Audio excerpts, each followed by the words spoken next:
one of the leading causes of repetitive strain injury is a forward head posture. That's where your head is craning forward, could be looking down at a cell phone, looking forward when you're driving, slouching when you're sitting, which people do 11 hours a day. So it's a pretty critical posture, and you can get it from wearing a backpack, but it can lead to a cascade of problems to your nerves, soft tissue, and spine. It's been associated with thoracic outlet syndrome, carpal tunnel syndrome, and other forms of RSI, as well as headaches, reduced lung capacity, balance problems, TMJ, fibromyalgia, spinal degeneration, and arthritis.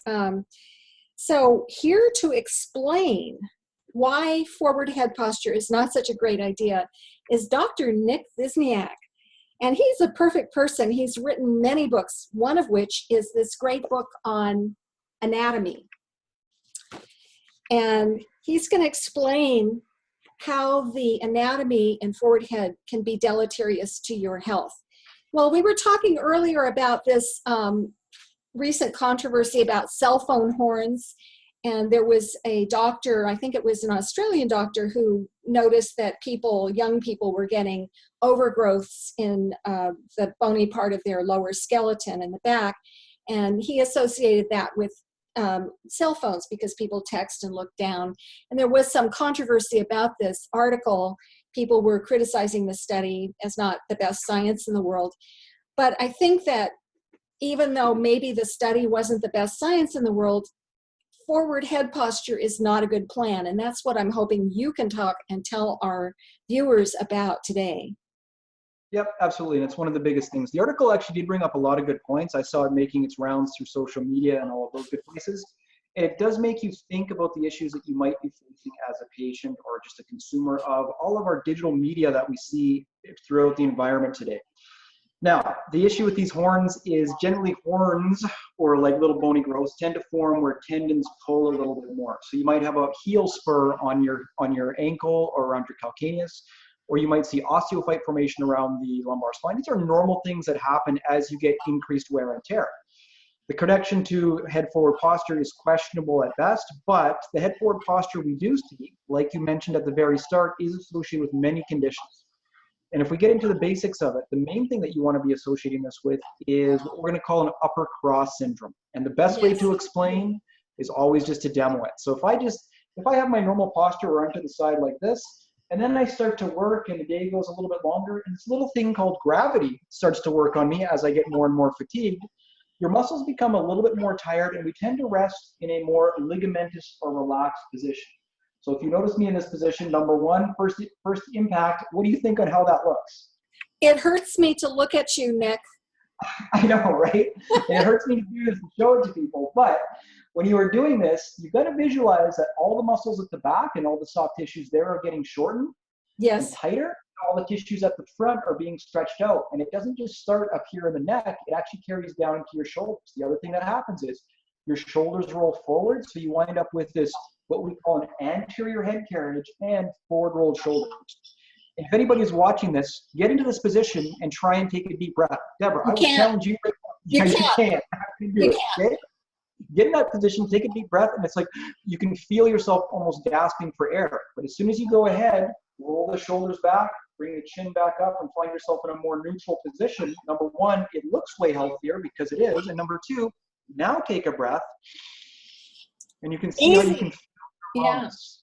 Oxygen goes directly to your bloodstream, supplies your brain, all of the tissues of your body. So you're looking at changing from, and I see it in students in particular all the time, but in office workers as well, the first 15, 20 minutes, hour, 2 hours, 3 hours, and when you're stuck in these confined spaces in specific positions, it leads to what we call contracture of tissue, and that is the permanent shortening of soft tissues.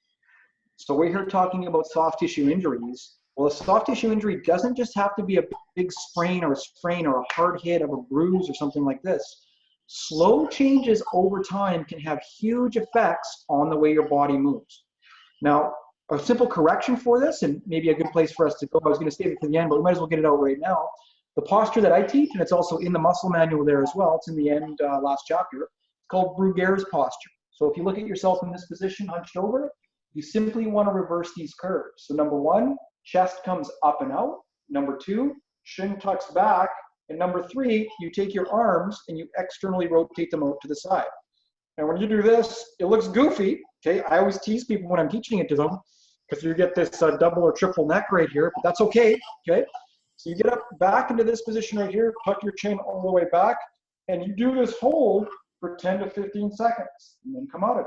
And then do this hold again. And you're not doing it right unless your voice actually changes. And the key thing is, this chin tuck will change your voice.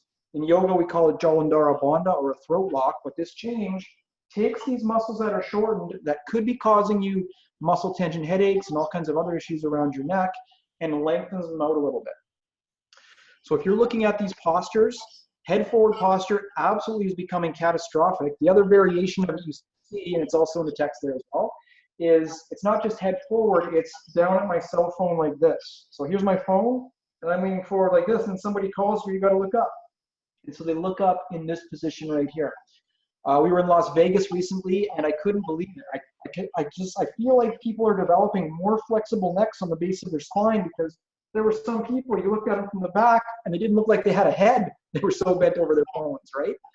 So these are some of the take-home messages around this issue. This upper cross syndrome, this neck tightness, this head forward posture, these bone spurs that form, or bone horns that form with all of this. At the end of the day, you need to be changing your position on a regular basis for optimal health. It's okay, your body is designed to go in this position, sink into it. But at the end of the day, I've got to get out of it and explore all the different ranges that are available for your body to make it as healthy as possible. And even that range of motion makes your muscles and joints healthier. It spreads fluid, it moves blood, synovial fluid moves around, nutrients are in and out. It's when you get stuck in a position, a prime example would be going on a car ride for a few hours. By the end of that car ride, you get out and your legs feel stiff. Well, what are people doing now at desks and working in office jobs on a regular basis? They are stuck on a non-moving car ride for a number of hours, and it's leading to significant issues into their overall health. And most of them are sitting in a chair that curves their spine into a C shape. It doesn't support the good posture in the spine. So yeah, I'm totally with you there. Thank you for that explanation of upper cross syndrome. People need to know about this.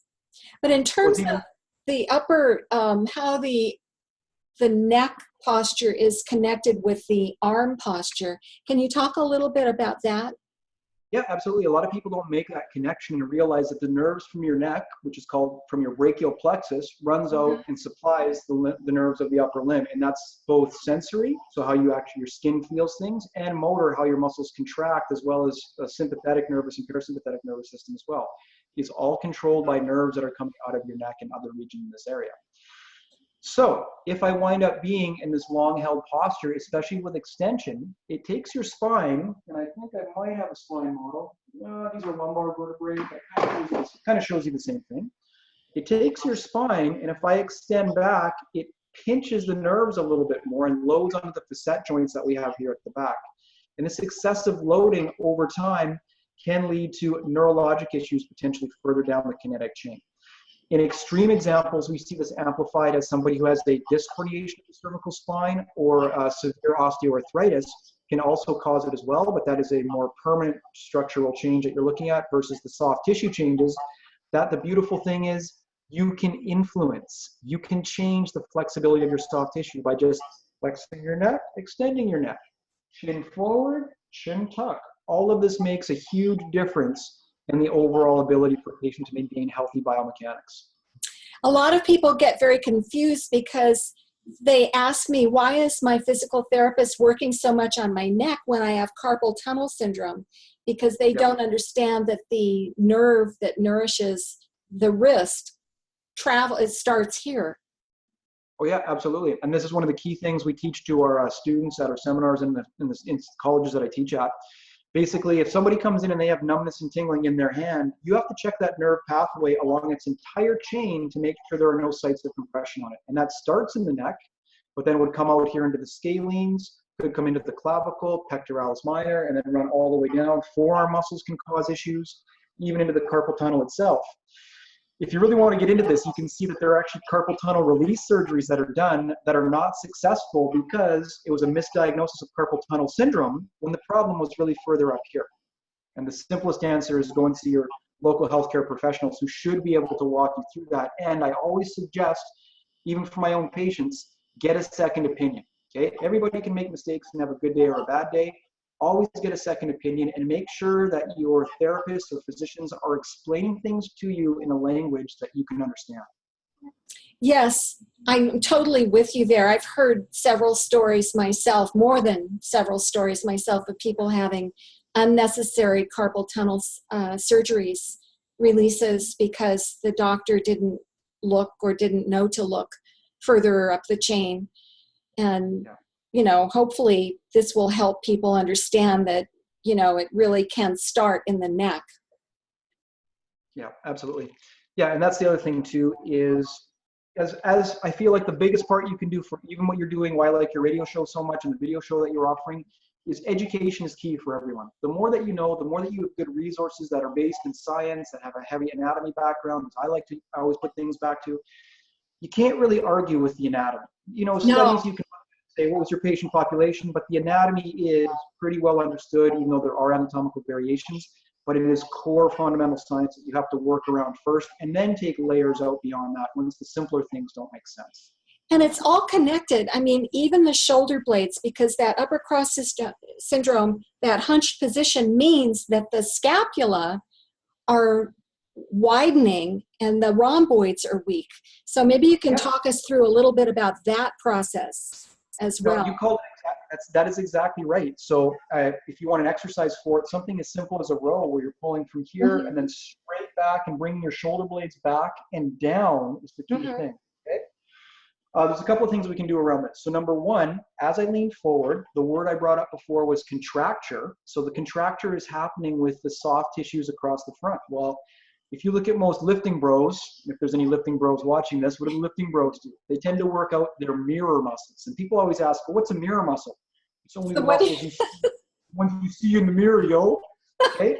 That means everything at the front gets work and their pecs wind up being huge at the cost of these back muscles being weaker. For the general population, though, we're forcing ourselves in these positions by being in this hunched over posture position like this. And the way that I'm doing it is exactly accurate.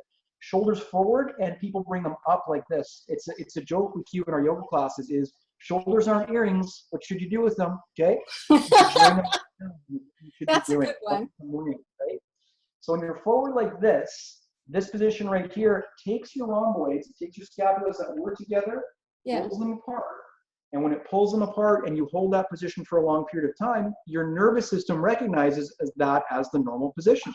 So you wind up with these lengthened, weaker rhomboid muscles at the back that are really designed to pull that scapula back and give you this more open chest type presentation so that you can take a better breath. And it goes back to that same introduction. It doesn't look right physiologically for us to look at people when they're walking like this, and then anatomically, it doesn't work right for the biomechanics of breathing or anything else right here for you to be like this. So your goal should always be pulling back and down. Now, definitely explore this range, feel it as a stretch as you move yourself forward, but ultimately bring yourself back and drop those shoulders down, and you're going to find yourself in a much better position for most of the activities throughout the day. Even if you just did it for once every 20 minutes, it would make a huge difference. It would remind you. But a lot of things, I give people back extensions and cobra in order to strengthen the back muscles, and also things for the latissimus dorsi and serratus as well.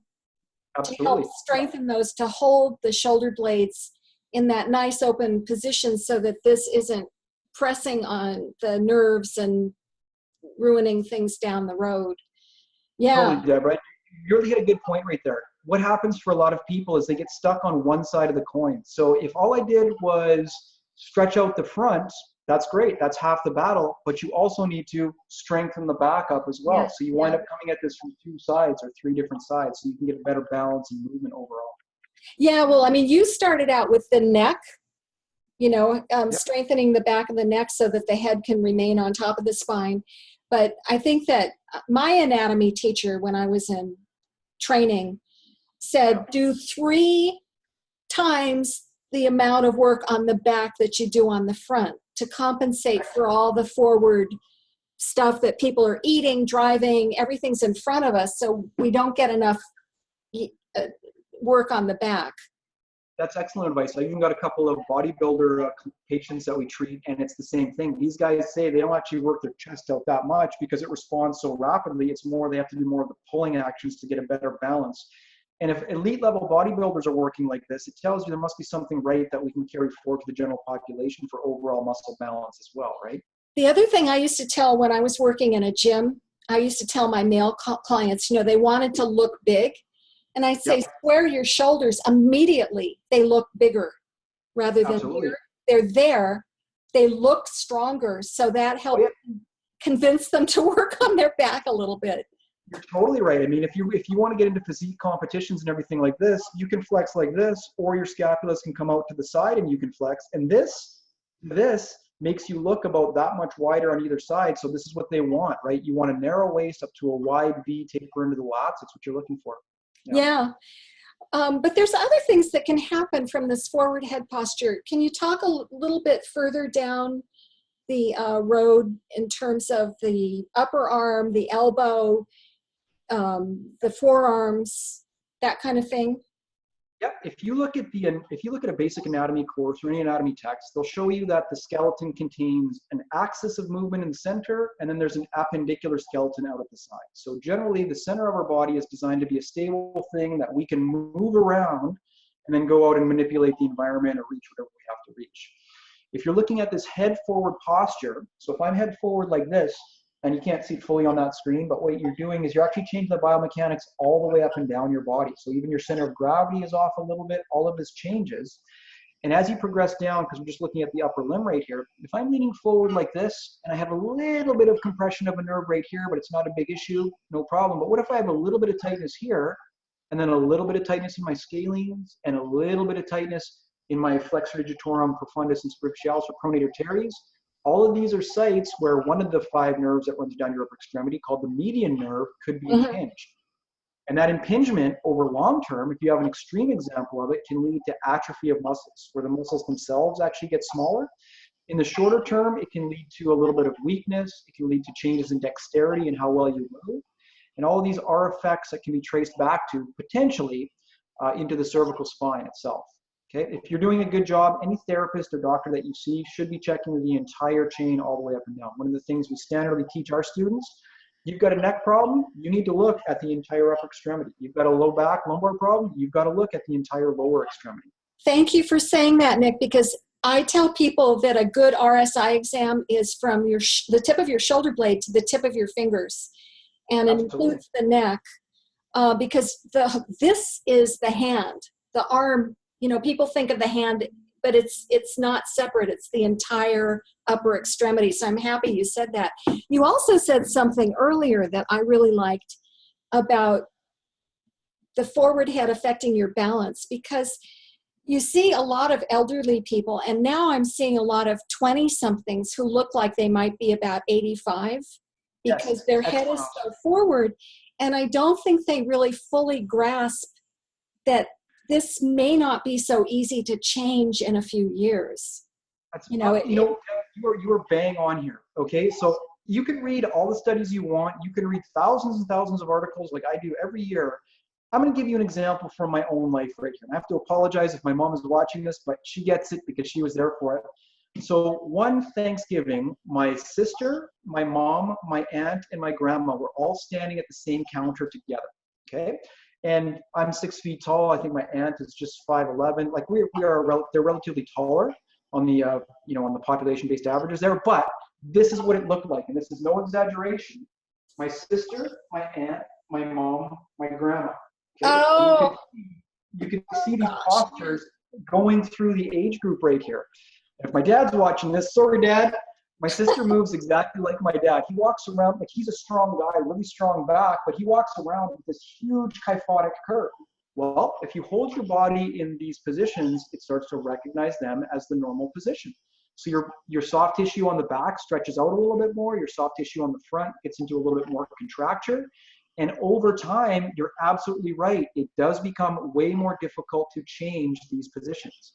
Now, it's not that it's not going to be something that happens like within 3 weeks or a month or anything like this. But at the end of the day, years and years of sustained posture result in tissue changes throughout your entire body. And the center of gravity thing is one of the key things. If you want to see what a prime example of a body type should be like, go look at a gymnast. They have to have a good center of gravity and positional awareness, which we call proprioception, to be good at what they're doing. And if you look at their postures, I've never seen a gymnast come out like this. Okay, they have excellent, well-balanced postures. Yeah. It's a beautiful thing to see. Absolutely. Well, I want to thank you so much for educating us in such a vivid way about the importance of good posture and avoiding the forward head.